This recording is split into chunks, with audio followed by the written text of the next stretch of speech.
От Ники Мюзик Студио за двамата приятели Януш и Бети. Януш и Бети, двама наказатели, стават сутрин рано, отиват на кафене, усмивки майтаби, това им е играта.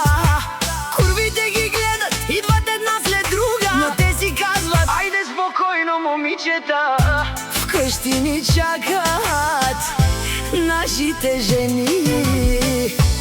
Януш и Бети правят си кефа, не ги интересува кой какво приказва, другите ги командват жените, а те си живеят както им харесва. Където решат, там ще отидат, никой не може да ги спре. Като Януш и Бети няма да станете, това е характер, не се купува с пари. Януш и Бети всички ги знаят из целия квартал.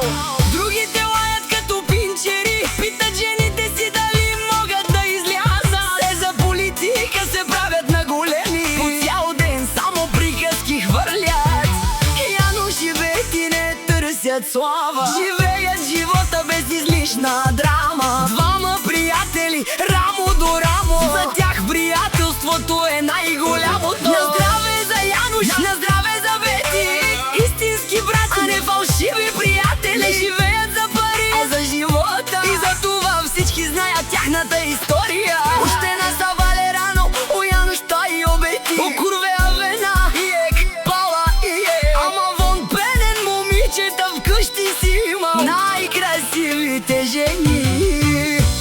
Януш и Бети, двама наказатели, не живеят за пари, а за приятели. Стават сутрин рано, отиват на кафене, усмивки майтапи, това им е играта. Курвите ги гледат, идват една след друга, но те си казват: айде спокойно, момичета, къщи ни чакат нашите жени.